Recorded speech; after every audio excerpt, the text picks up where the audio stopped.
Okay, so you have the microcontroller. This allows you to manage signals in and out to send signals to the motor driver or other modules if you want to send a message, and in if you are getting feedback from the other modules. So you have the motor driver. You need two pins.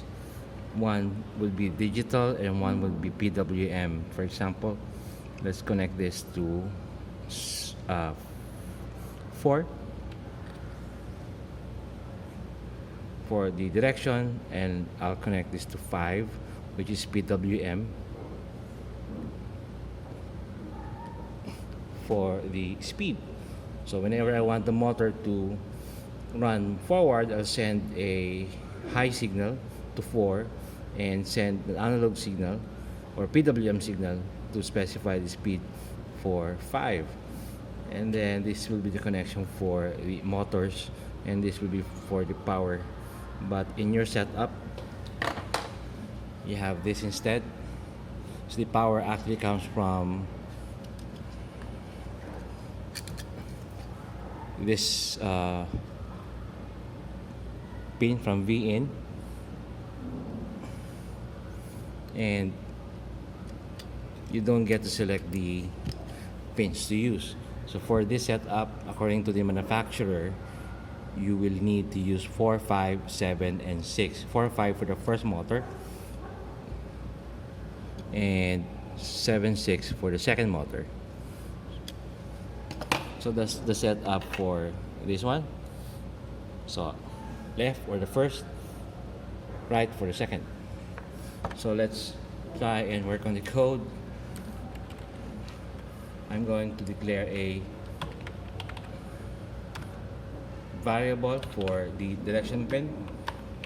I don't have to remember the number. And for the speed pin or power pin, I'll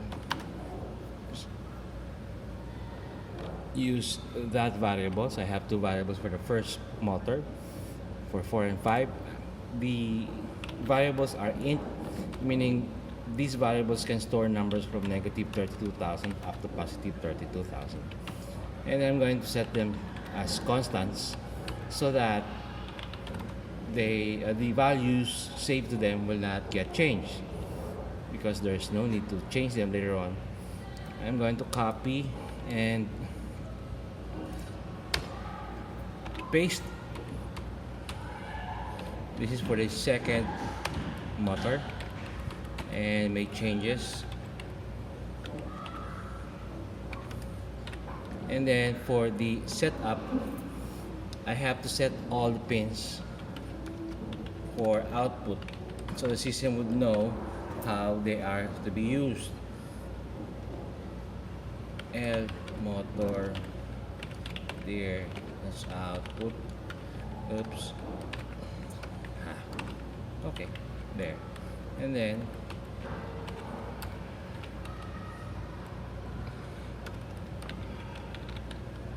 of course I'll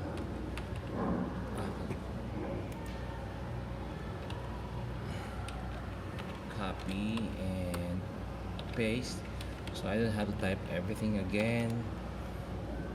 Just make some changes.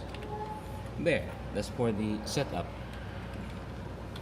And then let's try and make the left motor turn. So I have set the direction for the left motor to high,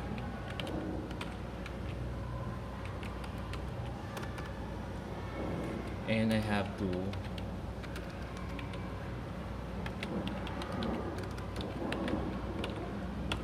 analog write the other pin, which is PWM. Let's say I just want 27. 255 is 100%. Half of 255 is 127. So that means 1/2. So let's try it out. I'll connect this first. The robot will run but it will run the old code, so disregard. Let's click tools, select the board, select Arduino Uno because that's what I'm using now. Click tools again, click port and select correct port, and then upload.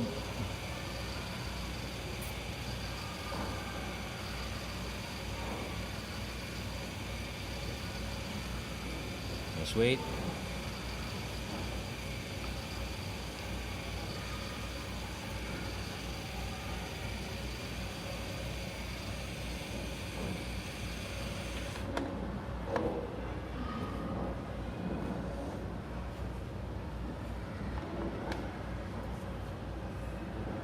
It's uploading. Okay, so the left motor is running, meaning our code is okay. If you plug in the battery, then it should run faster because we're just getting 5 volts from the USB port. Okay, and then let's try and make the other motor turn by doing the same for the second one. But of course, do not forget to change the name. Let's try it out. Let's upload.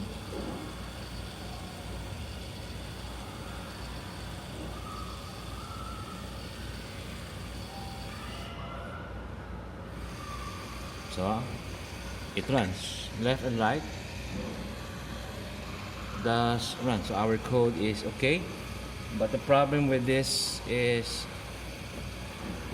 you need to type 4 lines of code every time you want the robot to move. So instead, what we'll do is we move this somewhere else, and we're going to give it a name. We'll name it forward.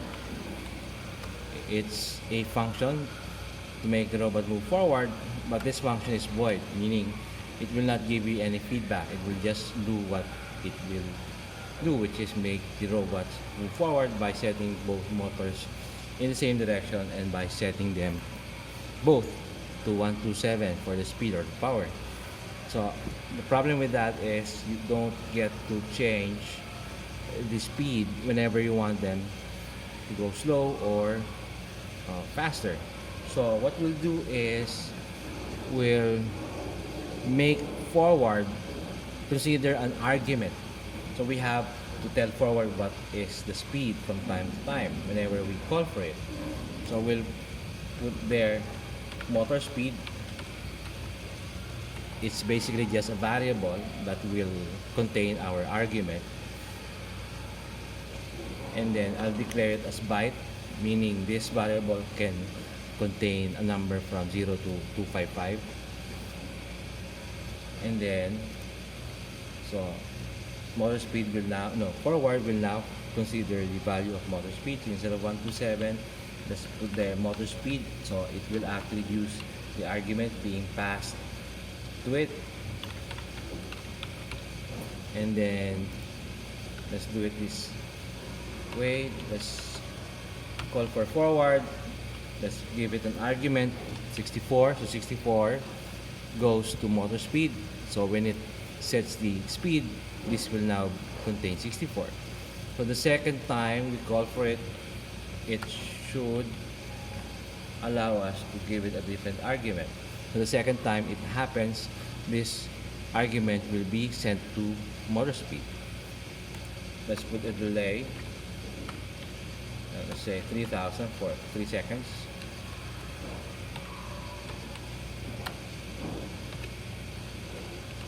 And then let's make it 3.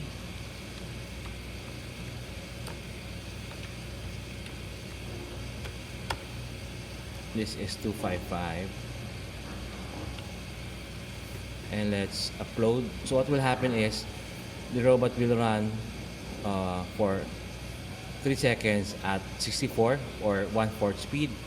Again, for another 3 seconds for 1/2, and then another 3 seconds for full power. Let's upload.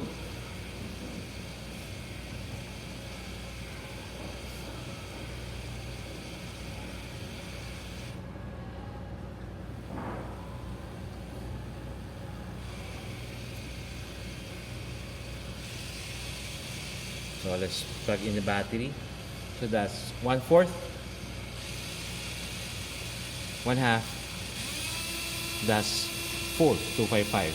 It will loop again, 1/4, 1/2, full. So again, we loop back, 1/4, 1/2, and then full. And then let's make a copy of this. Let's post it there. Let's place it there, another one, and another one. So we have 4 copies. The second one will now become backward, so we don't have to type everything.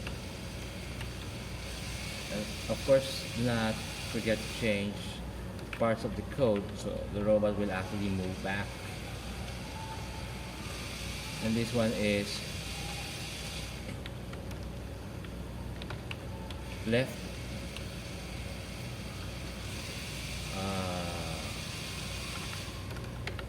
we set it to low, and this is right. Oops.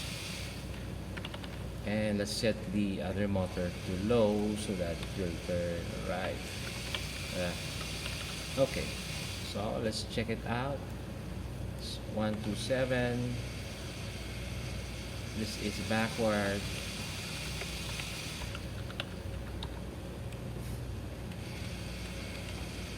This is left. And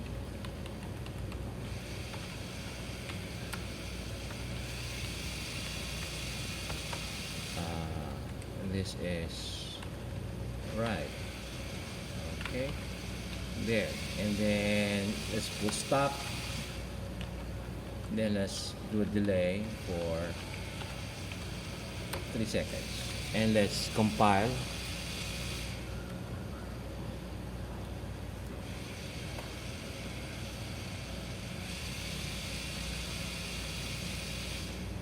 And there's an error message, and it says stop was not declared, basically because I did not declare stop. I declared forward, backward, left, and right, but did not declare stop. So to work on that, let's just make stop or declare stop. So in this case, I'll just set the speed of every motor to 0 so that it will stop.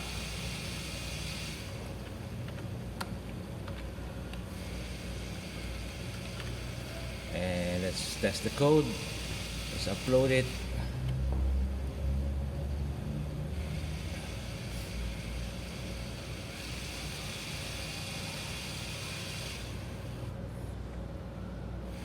So that's one forward.